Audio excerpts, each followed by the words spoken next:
Hello everyone, welcome back to our channel resto recipes and vlogs. నేను గీతాని. ఎలా ఉన్నారు అందరూ? బాగున్నారా? నేను కూడా చాలా బాగున్నానండి. సో ఇవాళ వీడియో వచ్చి థంబ్నెయిల్ చూస్తే అర్థమైపోయి ఉంటుంది. నా స్కూల్ రిపోర్ట్ కార్డ్స్ అండి. నేను స్కూలింగ్ చేసినప్పుడు ఎలా రిపోర్ట్ కార్డ్స్ ఉన్నాయి అవి నేను మీతో ఈరోజు షేర్ చేసుకోబోతున్నాను. మిమ్మల్ని నా చిన్ననాటి జ్ఞాపకాల్లోకి తీసుకెళ్తాను. సో అంతకంటే ముందు మీలో ఎవరైనా నా ఛానల్ ఫస్ట్ టైం చూస్తుంటే తప్పకుండా సబ్స్క్రైబ్ చేసుకొని పక్కన ఉన్న బెల్ ఐకాన్ని హిట్ చేయండి.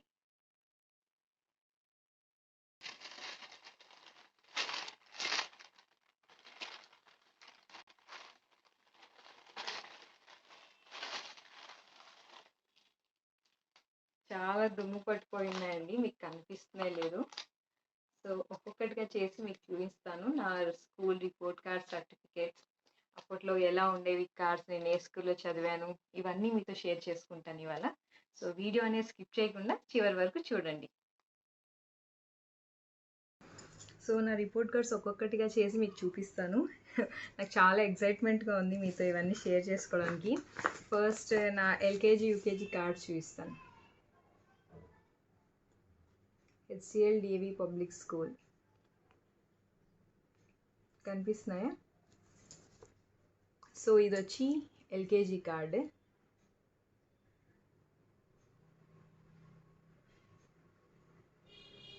ఇది వచ్చి యూకేజీ కార్డ్. చూడండి ఎన్ని ఇయర్స్ అయిందో నేను ఎలా దాచుకున్నాను రిపోర్ట్ కార్డ్స్. మా ఆశిత్ గారు పెద్ద అయ్యాక వాడికి చూపిస్తాను అమ్మ రిపోర్ట్ కార్డ్స్ అని. సో 93 to 94 ఎల్కేజీలో ఉన్నాను, 94 to 95 యూకేజీలో. సో లాస్ట్లో ఈ రిపోర్ట్ కార్డ్స్ పిక్ షేర్ చేస్తాను ఒకవేళ వీడియోలో సరిగ్గా కనిపించకపోతే. సో తర్వాత ఫస్ట్ స్టాండర్డ్ది.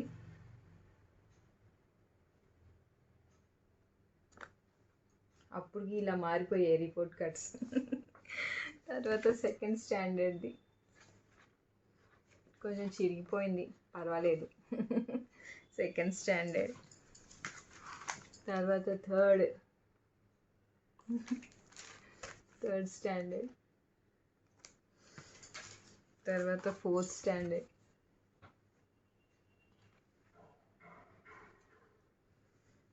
సో నా రిపోర్ట్ కార్డ్స్ అన్నీ షేర్ చేసుకోవడానికి ఒక కారణం ఉందండి. Fifth standard.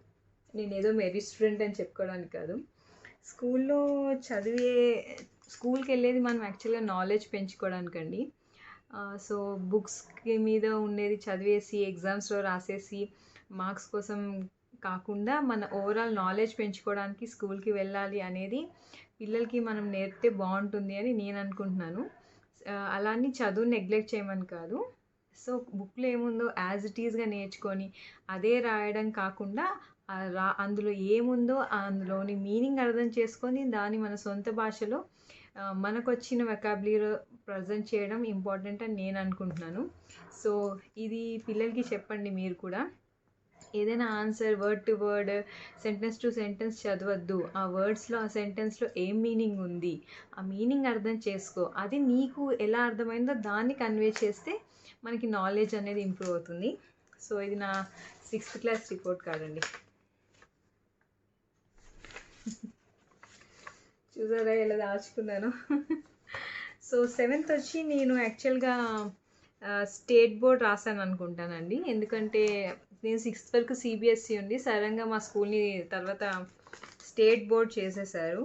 సో అప్పుడు నేను స్టేట్లో రాశాను అనుకుంటాను 7th క్లాస్ ఎగ్జామ్. ఆ సర్టిఫికెట్ ఎక్కడుందో వెతుకుతాను ఒక నిమిషం. సో 7th క్లాస్ అయితే నేను స్టేట్ బోర్డ్ రాశాను, బట్ అది సో ఆ సర్టిఫికెట్ ఎక్కడుందో చూడాలి. ప్రస్తుతానికైతే లేదు, నా సర్టిఫికెట్స్ ఫైల్లో ఉన్నట్టుంది. తర్వాత నా దగ్గర చివరిగా ఉన్న రిపోర్ట్ కార్డ్ వచ్చి 8th అండి. సో 9th ఒకటి మిస్ అయినట్టుంది. సో ఎల్కేజీ నుంచి అన్నీ ఉన్నాయి. నెక్స్ట్ 8th క్లాస్ ఉంది, 7th 10th స్టేట్ బోర్డ్ కాబట్టి అవి సర్టిఫికెట్స్ ఉన్నాయి. సో నేను ఎల్కేజీ నుంచి 10th వరకు దాచుకున్న నా స్కూల్ ప్రోగ్రెస్ కార్డ్స్ అండి. ఒక 9th క్లాస్ది మిస్ అయింది. అలాగే నేను స్కూల్లో ఏ కాంపిటీషన్స్లో పార్టిసిపేట్ చేసేదాన్ని, నాకు వచ్చిన ప్రైజెస్, ఆ సర్టిఫికెట్స్ కూడా షేర్ చేసుకుంటాను. అవన్నీ కూడా ఎందుకు చెప్తున్నాను అంటే స్టడీస్తో పాటు పిల్లలకి outdoor activities, other extra curricular activities కూడా చాలా ఇంపార్టెంట్. అవి ఆడడం వల్ల వాళ్ళ బ్రెయిన్ అనేది డెవలప్ అవుతుంది, ఫిజికల్గా వాళ్ళు స్ట్రాంగ్ అవుతారు.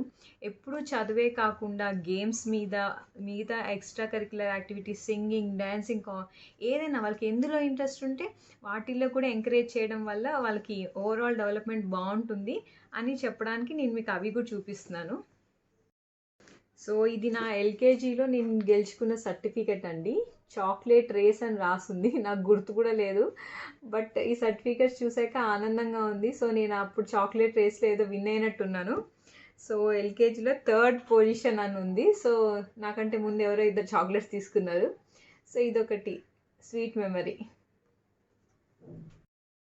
సో తర్వాత ఏమీ రానట్టున్నాయి. తర్వాత సెకండ్ క్లాస్లోనే మళ్ళీ ఏవో ప్రైజెస్ వచ్చాయి. సో ఇవి అకాడమిక్స్ సంబంధించినట్టు అనుకుంటాను. ఫస్ట్ యూనిట్ టెస్ట్ అని రాసుంది దీని మీద. సో అకాడమిక్స్కి అనుకుంటాను. సో ఇది వచ్చి క్వార్టర్లీ అని ఉంది ఈ సర్టిఫికెట్లో. తర్వాత దీంట్లో వచ్చి హాఫ్ ఇయర్లీ అని ఉంది. సో ఇవేవో అకాడమిక్స్లో గెలుచుకున్నట్టున్నాను. తర్వాత 4th క్లాస్ది ఒక సర్టిఫికెట్ ఉందండి, ఫ్రాగ్ లీప్ అని ఉంది. ఫ్రాగ్ జంపింగ్ ఉంటుంది కదా స్కూల్లో, దాంట్లో విన్ అయినట్టున్నాను, 2nd పొజిషన్ అని ఉంది. సో గేమ్స్లో కూడా పార్టిసిపేట్ చేసేదాన్ని. సో ఫ్రాగ్ జంప్ది ఒకటి ఉంది.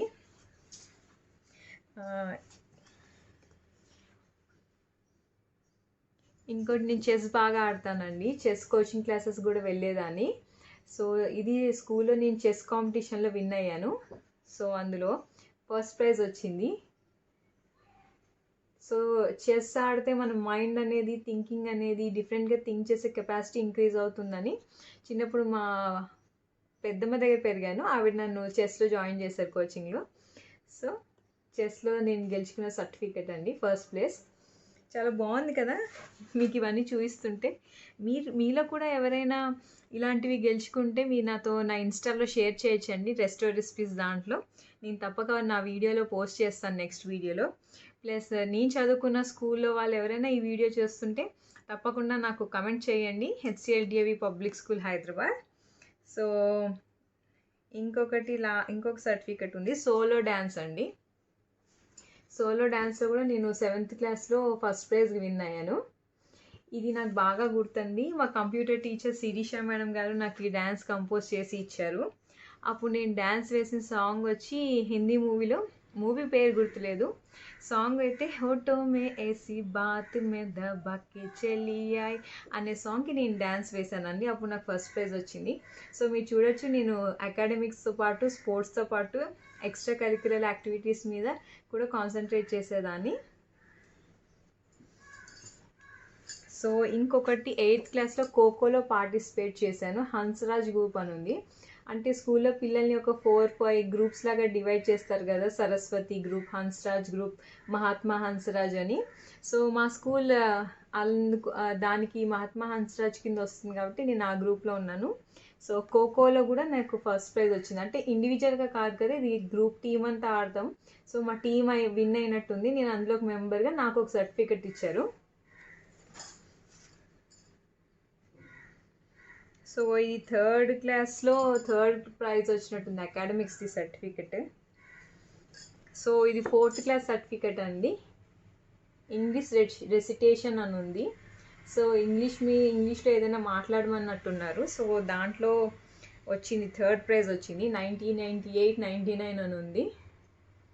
సో ఇదొక స్వీట్ మెమరీ ఉంది. సో నెక్స్ట్ మెమరీ టెస్ట్ అండి. స్కూల్లో మెమరీ టెస్ట్లో కూడా ప్రైజ్ వచ్చింది. ఏ క్లాస్లో, 3rd క్లాస్లో 2nd ప్రైజ్ వచ్చింది. 1997, 98లో మెమరీ టెస్ట్, సన్ఫ్లవర్ గ్రూప్ అని ఉంది.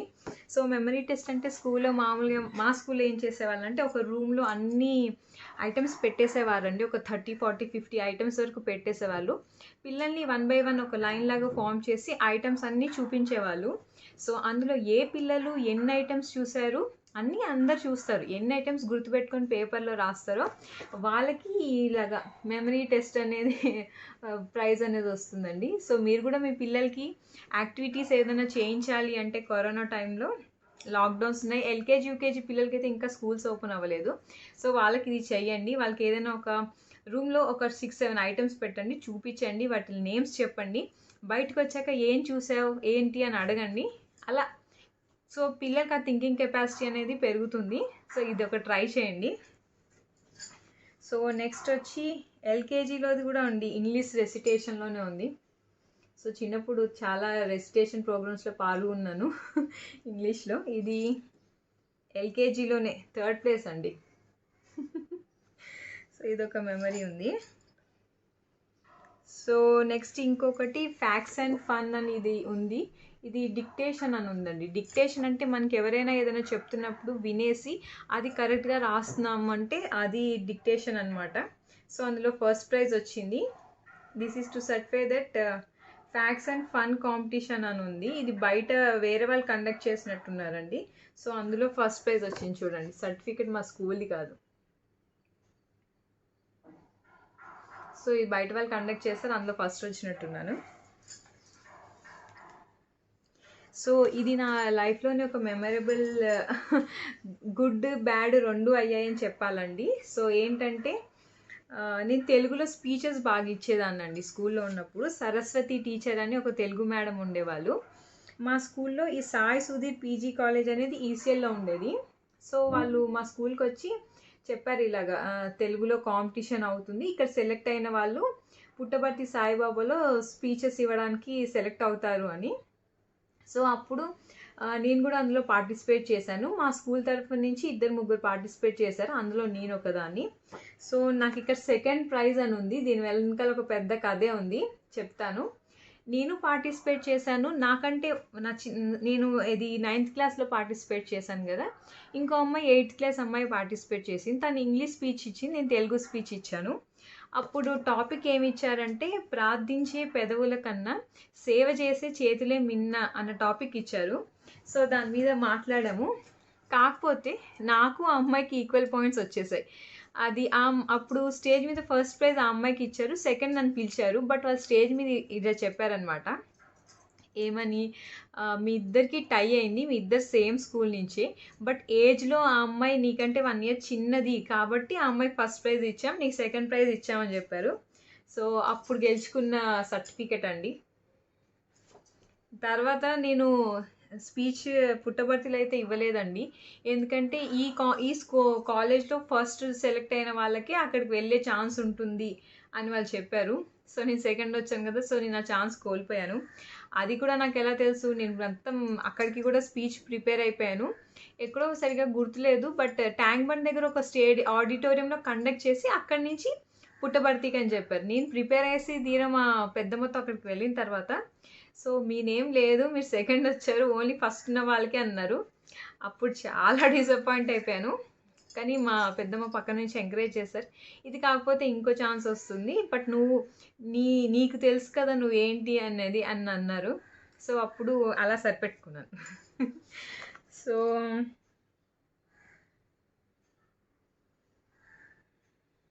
నెక్స్ట్ ఇది సమాజ్ సేవ అని ఉందండి. Hand writing competition. నా హ్యాండ్ రైటింగ్ క్రెడిట్ అంతా మా పెద్దమ్మకే ఇవ్వాలి. చిన్నప్పుడు నా చేత ఎన్ని కాపీరైట్ బుక్స్ రాయించిందో తెలీదు, సూపర్ హ్యాండ్ రైటింగ్ వచ్చేటట్టు చేసేసింది. సో ఇది కూడా మా స్కూల్ వాళ్ళు కాదు, బయట వాళ్ళు ఎవరో కండక్ట్ చేశారు పూణే నుంచి వచ్చి. సో హ్యాండ్ రైటింగ్ కాంపిటీషన్లో కూడా నాకు ఒక ప్రైజ్ వచ్చింది 9th క్లాస్లో, ఏ గ్రేడ్. సో ఇలాగా చాలా డిఫరెంట్ వాటిలో పార్టిసిపేట్ చేసేదాన్ని. నాట్ ఓన్లీ అకాడమిక్స్ ఒకటే కాకుండా వేరే వాటిల్లో కూడా పార్టిసిపేట్ చేసేదాన్ని. చూస్తున్నారు కదా సర్టిఫికెట్స్.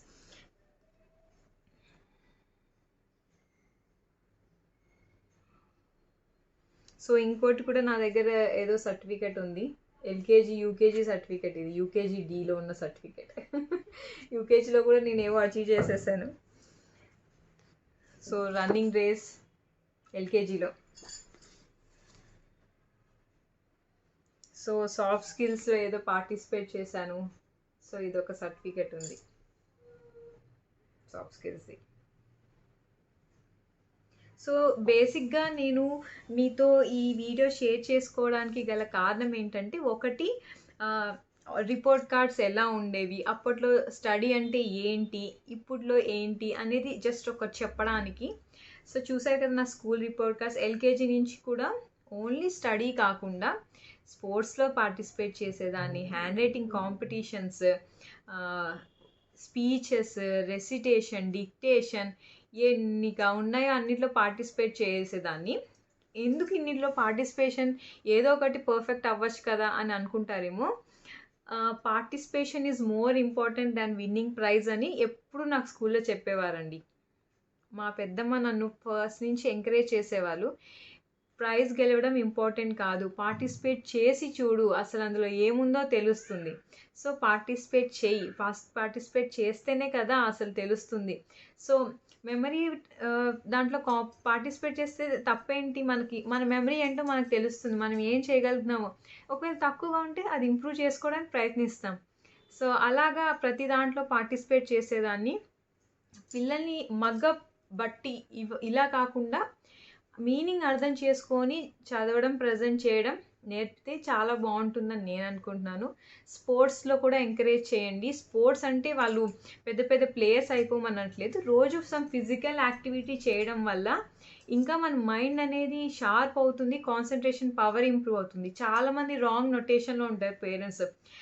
స్పోర్ట్స్ ఆడడం వల్ల టైం వేస్ట్ అయిపోతుంది, ఆ టైంలో చదువుకుంటే ఇంకా పెరుగుతుందని. బట్ అది కరెక్ట్ కాదండి. ఎంత గేమ్స్ ఆడితే ఆ చదివిన 1 అవర్, హాఫ్ అన్ అవర్లో ఒక్కసారి చూసినా అది మైండ్లో ఉండిపోతుంది. సో మీరు మీ పిల్లల్ని ఓవరాల్ డెవలప్మెంట్ కోసం ఎక్స్ట్రా కరిక్యులర్ యాక్టివిటీస్లో అలాగే అకాడమిక్స్లో ఎంకరేజ్ చేయండి. వాళ్ళకి ఎందులో ఇంట్రెస్ట్ ఉందో అందులో వాళ్ళని ఎంకరేజ్ చేస్తే వాళ్ళు గొప్ప పొజిషన్కి వెళ్తారని నేను అనుకుంటున్నాను. మీకు ఈ వీడియో నచ్చినట్టయితే నా ఛానల్ రెస్టో రెసిపీస్ని తప్పకుండా సబ్స్క్రైబ్ చేసుకొని పక్కనున్న బెల్ హిట్ చేయండి.